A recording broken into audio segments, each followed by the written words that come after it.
again. There So you go. once again, what is a postcard? A postcard is a piece of thick paper or a very thin cardboard. And it's usually rectangular, like the one you see here in the slide. It is rectangular, not squared. And then it's used to write a quick note. You don't want to write nothing big because there's no space. There's limited space in the postcard, and you just write quick notes. You know, I wish you were here. We miss you, and this is a beautiful place. Something short and sweet and to the point. And then a postcard does not go in an envelope. It just, you write it, put the stamp, and you send it. Okay, so there is no envelope. And like we discussed earlier, there's some types of postcards that are out there. And sometimes some of the postcards are wooden postcards. I know most postcards are paper and like we said, thick cardboard. So that it's kind of like wood, but I guess there's some specific types of postcards that are made out of wood. And Mark was just telling us earlier that up here in California, in upper northern California, there are places where you could buy these. So next time I go up there, I will be sure to buy some wooden postcards. And then also, what happened? It's not going. There you go. Click again. No, it's not going. Try your space bar. No. Okay. Let me see here. There you go. Okay, thank you. All right, and we have some copper postcards that are out there too, and they're a special kind of material. And I understand that these postcards, these copper postcards, they originated in the state of Michigan here in United States of America. And then there's also coconut postcards. That would be very interesting to see a coconut postcard. And I guess these are only out there in the tropical islands. Now, how is a postcard different from a letter? Well, you know, you can send a message through both, through mail, that's right. But the different thing is that in a letter, you open up a letter. And in the postcard, you don't. The letter is inside the envelope, you seal it, and you send it, and when the person receives it, they open it. In the postcard, all you got to do is just turn it over, and they can see the message. And here's a sample of a postcard. And once again, like we said, you want to write something short and sweet and to the point. Another thing about the letter is that usually when you do write a letter, you have the opportunity to write something more personal, and people will not see it, okay, because it's sealed. And so then when that person opens it, then they can read their mail. On a postcard, you don't want to put anything personal. You just want to put something nice that everybody can read. All right, we're going to talk just a little bit about the Pony Express. The Pony Express was a mail service that delivered newspapers and letters, and they used people on horseback, and they would ride from California all the way to Missouri. And you can see the line there. California is over here on the left-hand side, and Missouri is on the right-hand side. And that tells you the route that these people would take to get the mail. And usually it would take around maybe 10 days for these riders to get from California to Missouri. And of course, because there were horses and they would get tired, they would have stops along the way. And they would they would have somebody else take the mail to another point in the road. Unfortunately, this only happened between April 3rd, 1860 to October 26, 1861. So only about 18 months of service. But it was a very, very well service, and they really enjoyed it. Now, Okay. Mr. Martinez, I was reading up on this the other day, and did you know that we may think postal stuff is expensive now, but back then, one single page, $5 in their money. Oh, wow. $5 in 1860s money. So that'd be about 3.5 euros or no, 3.5 British pounds back. But imagine that times about 10. So can you imagine spending 30 euros or about $40 to mail one single page of All I letter? know is I am That was glad. expensive. Yes, I am so glad that I didn't live back in that time. I'm so Yeah, glad I live here now. you wouldn't want to spend $40 for one letter to somebody? I don't know. It would depends on who it was going to. So, but yeah, that's quite a bit of money. Yeah, so it was a wonderful service, but it was pretty expensive. Of course, it was about 2,000 kilometers, about 1,400 miles. So Right. a long way for ponies to run. Right. Yeah, they couldn't all do it all at once, so that's why they would have to relay. They would stop places and they would change horses and riders. But thank you for that Right. information. And so, And I think I'm showing this video for you guys, yes, for you, right? yes, Yes. we're going to show you how the mail works over there in the UK. Okay, so this is how it works now, not back then, right? Right. Right. Okay, so YouTube, here we go. This is about 4.5 minutes.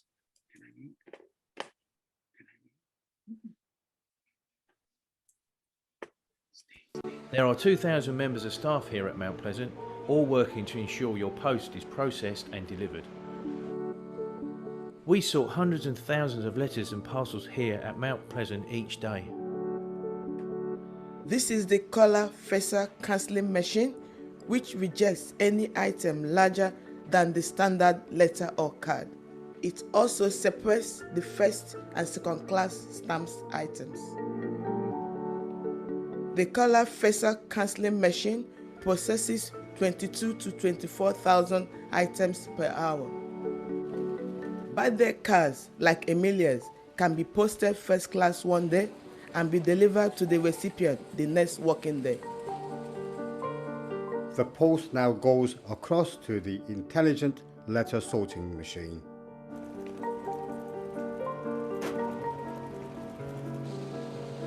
The machine reads the postcode and prints a barcode on each envelope. This barcode holds details of the address.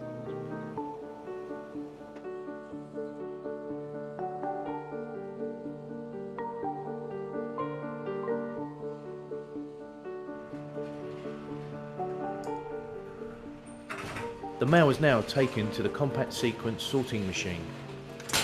This machine sorts all the mail into the order that it will be delivered in.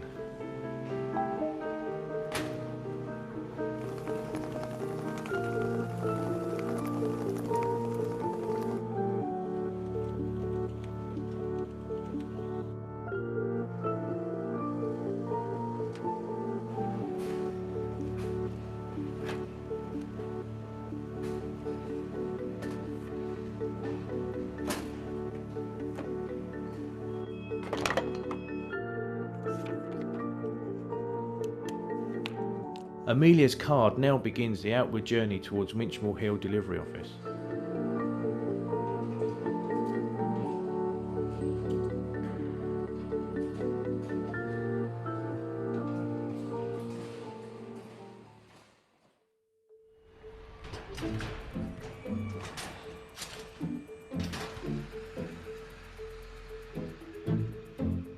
I drive the post to Winchmore Hill Delivery Office overnight in time for it to be sorted, ready to be delivered later that day.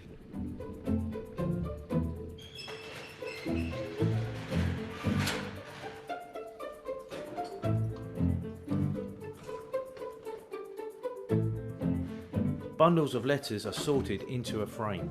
Each address has its own slot or fillet.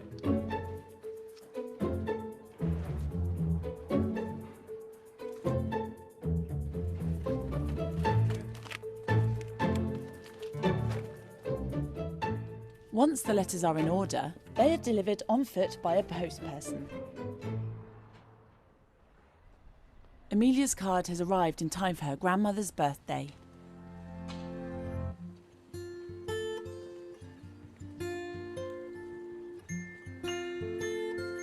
So when you receive a card on your birthday or any letter in the post, just think, this is the journey of a letter.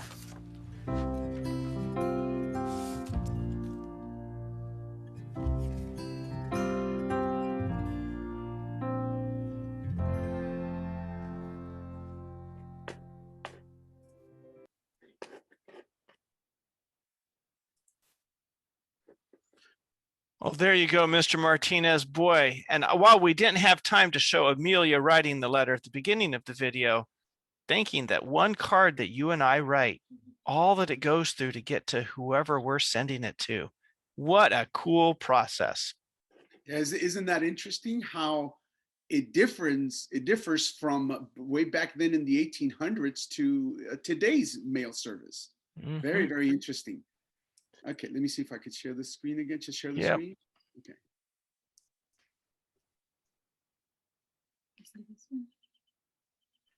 Adventurers, did you notice how many people were involved in making one card go from one place to the other?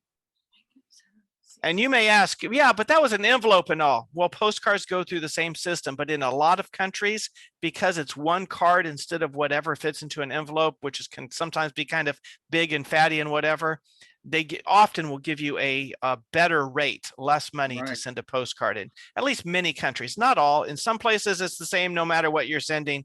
I think in the UK, I think it's the same rate, whether it's postcard or letter, but I'm not totally sure. But that's what Google told me. Yeah, no, you're correct, Mark. And I also need to say I was blown away. I always wondered about that barcode being printed on an envelope.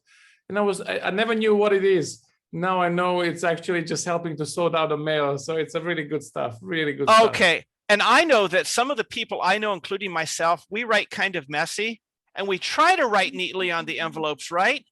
So that the postal person can read our writing, but it's actually, we need to write neatly so that the computer can read the address. Which only means we need to write even nicer. To make sure it doesn't end somewhere else that it wasn't supposed to be. That's right. Because if our sevens and our ones are backwards, or our L's look like a T, we could really mess up the postal system. Big time. Right. Yes, I really admire the postal workers that they can actually read our handwriting, because sometimes we don't do a very good job. Oh, here's a good reason to make sure we do a good job, huh? That's right. That's right. Okay, so there you go. You know how the mail service works. Now, the honor tells you to learn and tell someone 3 or 4 facts about postcards, and these are so cool. These are so interesting. I was blown away. The largest postcard that there is out there in the Guinness World Records is 1,394 meters. That's 4,000 feet. Wow, that is a big postcard. Can you imagine how many stamps, postage stamps, you need to mail this? I wonder what the mailbox looks like. Have you guys ever wondered? Oh my goodness, and who carries it? Wow, that would be interesting to see. I believe this one is in China. They have the world largest postcard. I'm just saying that I'm glad that wasn't the Pony Express trying to take that card. Can you imagine that? They would have to use 4 or 5 horses to carry that postcard. Yes. There you go. Another fun fact is that we have the most expensive postcard, and it's called Penny Peanuts. And this one is valued at 31,759 pounds. Wow, that is a lot of money. That's $45,000. I don't know if I can afford a postcard like that. What do you guys think, adventurers? Do you think your mom and dad can afford something like that? I don't think so. No, 30, maybe $5 would be okay, but that's a lot of money. And then we have the longest time for a postcard to arrive at its destination here in the state of Michigan in USA. It took 100 years. Wow. I don't know what happened. Obviously, it got lost, but it would be interesting to find out how it got lost and who found it and where they found it.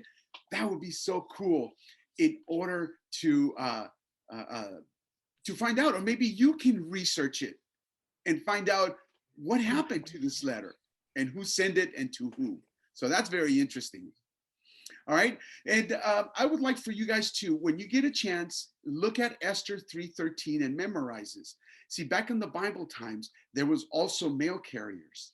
And in Esther 3:13, the very first part of the text, it says, and the letters were sent by posts into the king's providences. So there was mail service back then.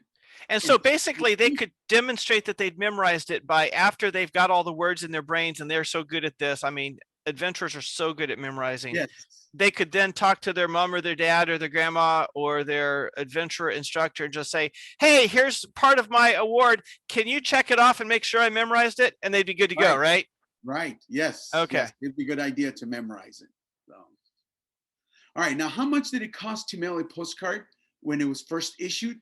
You know, I tried to find out in the UK when it started and how much it started, but I couldn't get too much information. So maybe it's a good idea if you, with your mom and dad, can go into the internet and research it and find out. And then somehow let us know how much a postcard cost back in the day. But here in the US, it cost 2 cents to mail a postcard. And that was back now, I did notice with your research, Mr. Martinez, about that original postcard, the Peanuts one.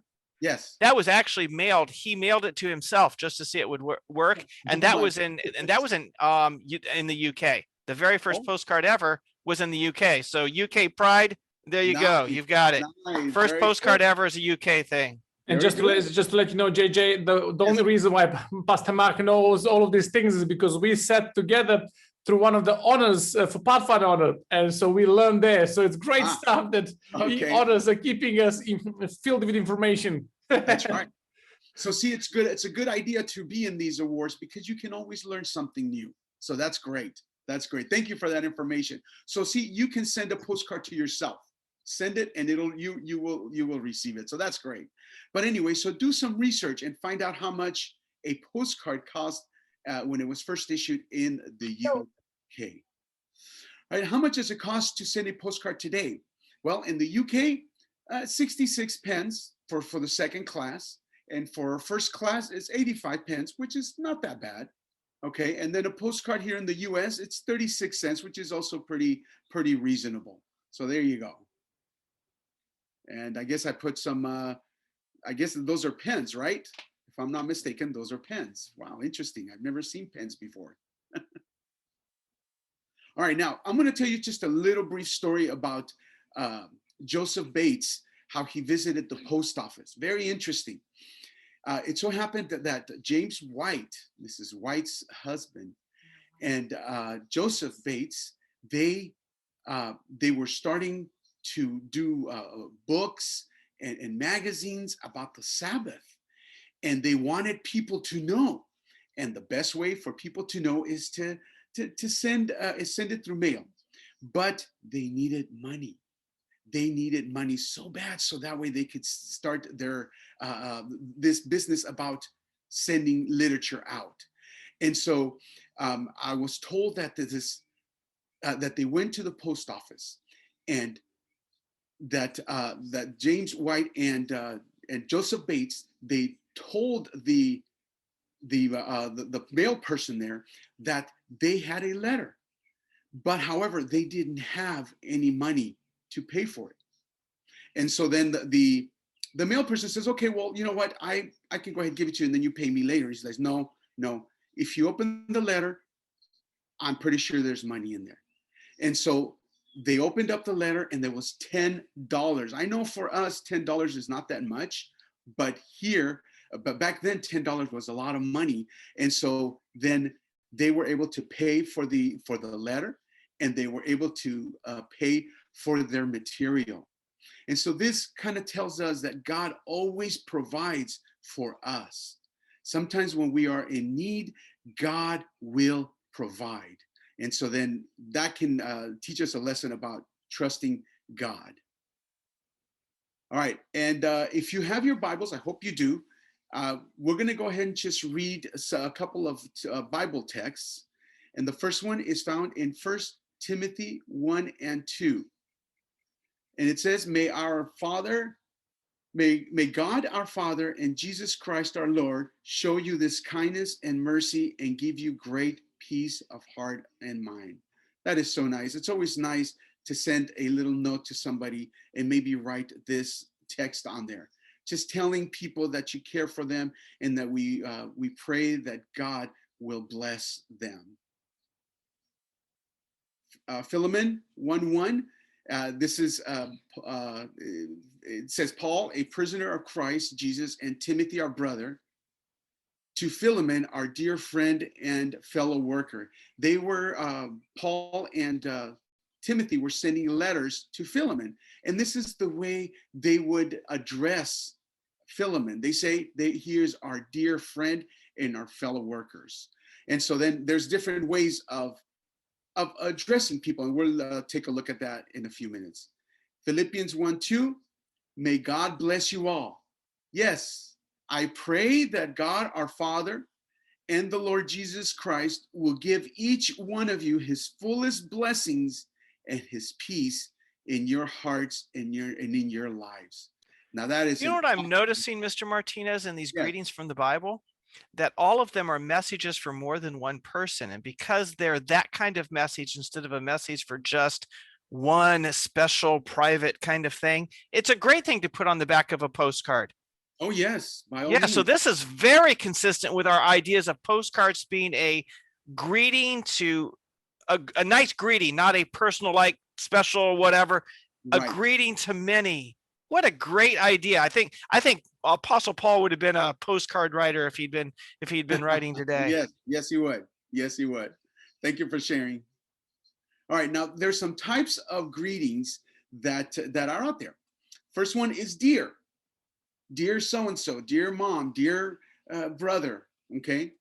Then we have sir or ma'am, which is a very polite way of saying, addressing somebody. I was always taught by my Pathfinder director that I would always direct my elders as sir or ma'am. Mr. or Mrs. or Miss, depending on the case. We have hello, very simple, very generic. And we have good morning, good afternoon, good evening. And we have beloved, which is a little bit more personal.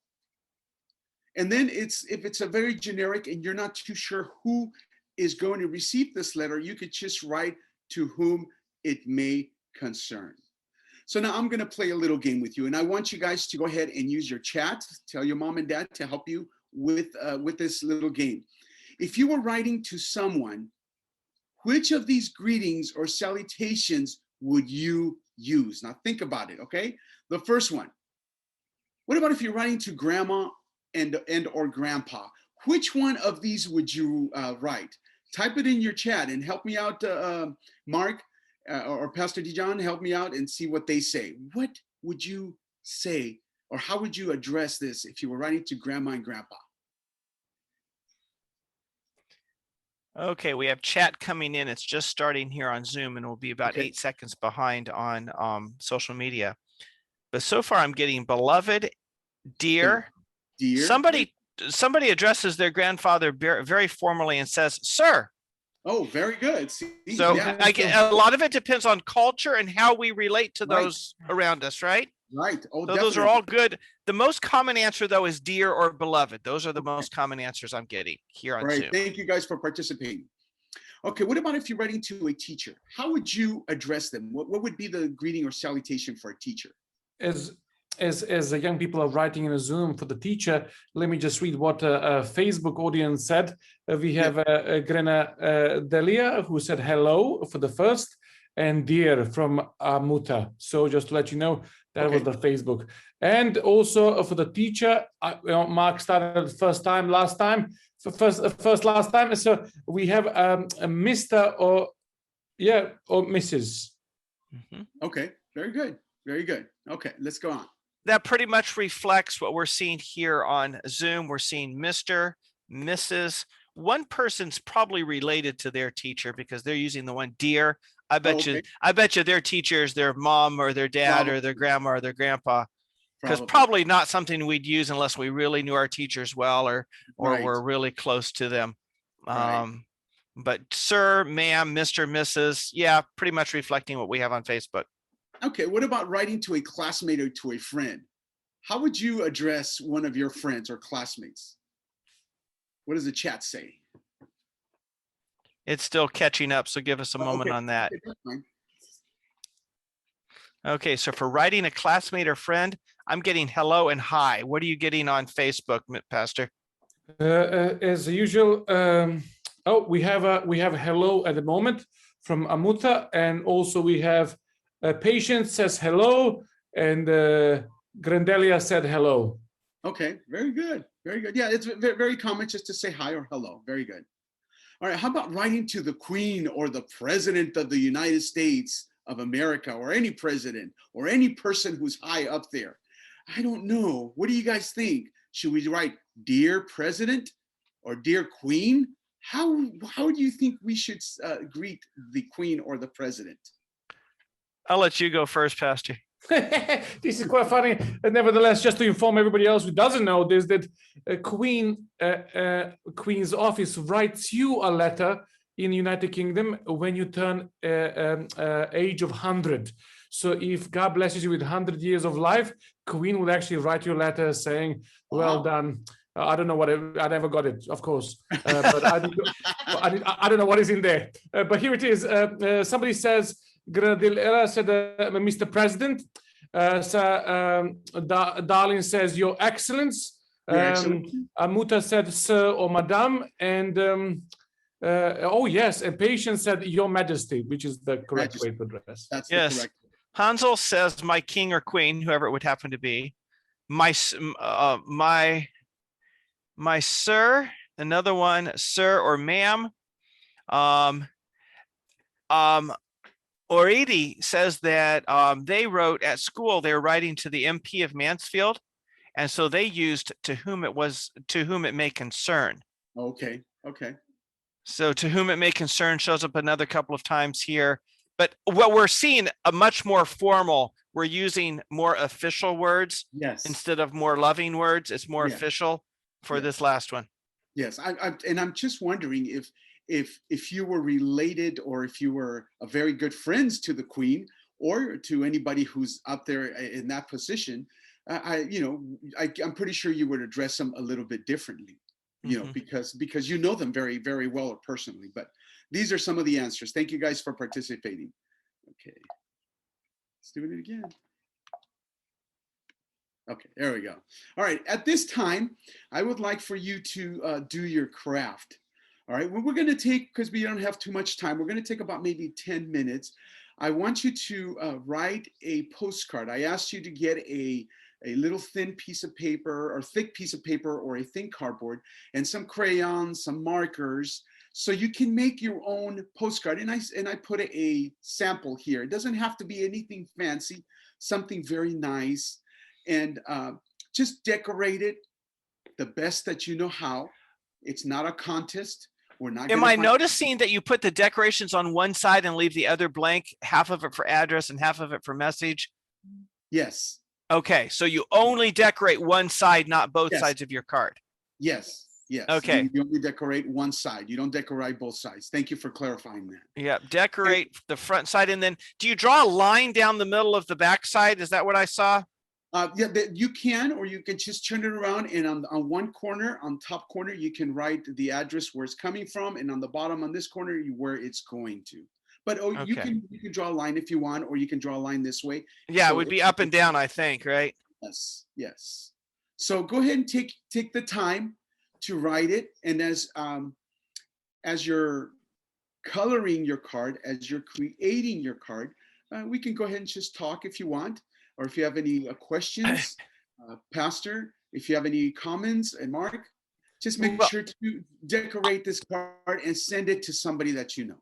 I was noticing that this one that you say 5 craft, it actually lines up with 2 of our requirements because we're supposed to make a postcard, right? But there's also Yeah. our goal is to send a postcard to a missionary or somebody far away. And then on our Yes. bulletin board at church or maybe on social media with our church, since most of us are not going to church right now because of the pandemic, that we let people know that we've sent off a letter. And then Yeah. when we get a note from them that says that they received it, we can kind of do the math about how fast it went. Like if Yeah. we were sending a card to a missionary that's 1,000 kilometers away and it took 10 days to get there, we could do the math and say, well, 10 days, 1,000 kilometers, that's 100 kilometers a day. Yeah. Right. We have a question. Yes. Yeah. We have a question from Felistus, who said, what if we can't send the postcard? It's a very good point.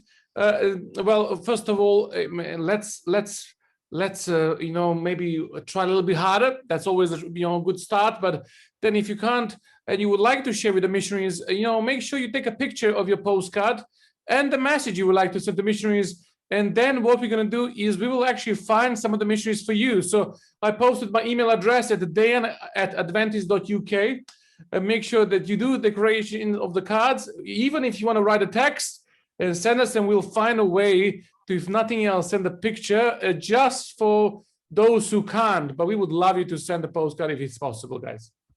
Yes, I'm gonna, like I talked earlier, Pastor, if you could go ahead and choose 5 adventures from the UK, so that way, if you can send me their names, their addresses, if possible, and I will personally send each one of those 5 people a postcard from California. How would you guys like that? Yeah. So That would what I'm be going to do is just to, first of all, thank you so much, JJ, for that. That's excellent. That's so beautiful. If you would like to receive the postcard from the southern, is it Florida? Is that right? California. California. California. I don't know why in my head it was Florida. I do apologize. I even said to my wife, he's from Florida. Florida is not California. I do apologize that. So if you would like to get the beautiful postcard from the Southern California, please do send me an email with your address. But before you do that, make sure you ask your parents for permission. We have to make sure we have that. So my email address is dan@adventist.uk. And the first 5 people who actually send the mailing address, I will pass it on to JJ, and in probably a month or maybe even shorter, you never know, you might get a beautiful postcard from California. Yes, yes, and I will make sure to send different parts of California, because there's different areas, and California is a very, very beautiful state. So, and you're all welcome to come to California and visit. So, all right, how are you guys doing with the postcard? Is it coming along okay? And remember, this is your creation. We're not going to have a contest. Like I said, this is so you could keep it for yourself or send it to somebody. Send it to your pastor. Maybe you haven't seen your pastor because of the pandemic. Maybe it's a good idea to send a postcard to your pastor, just telling them that you are thinking of them. Maybe your grandma, grandpa, aunt, uncle, somebody special, your teacher, maybe to Pastor Dijon, you haven't seen him in a while, send him a postcard. Or Mark, send Mark a postcard. Just there you go. I can give you. Pastor Day on my address. I'll even send one back if I get one. How's that? That's right. You might. I've got a couple of international postcard postal stamps right here on my desk, so I would be glad to use them to return the favor. So great. By the way, from Riverside, California to London, England is 8,739 kilometers. So that would be a long ways for a postcard to come. But guess what? We saw in the video clip that they can do it, right? Oh, yes. So yes. It's impressive, except when they go over the big pond, they use an airplane to do that part. They don't try to drive across. Well, I thought maybe somebody was swimming, but no, I guess not, huh? Probably because the backpack would be too big. That might make it a problem. Yes. But yes. Okay. Well, let's go ahead and finish up the informational part of the award. Okay. And if you're still working adventurers, no problem. Because of course, when you're done, you can work with your mom, dad, grandma, caregiver, whoever that is, to work on posting that. Okay.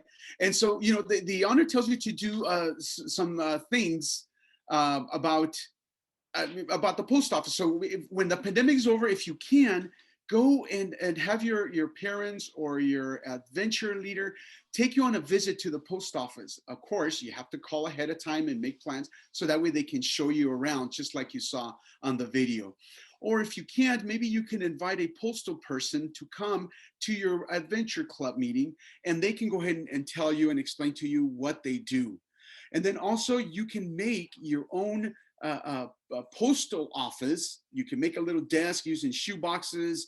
Just be creative, put up signs, or you can make like the little red box here. You can make your own personal little letter box. And that way you could have your mom or dad put it on a wall in your house, and you can drop little notes every once in a while to your mommy and daddy. I love you.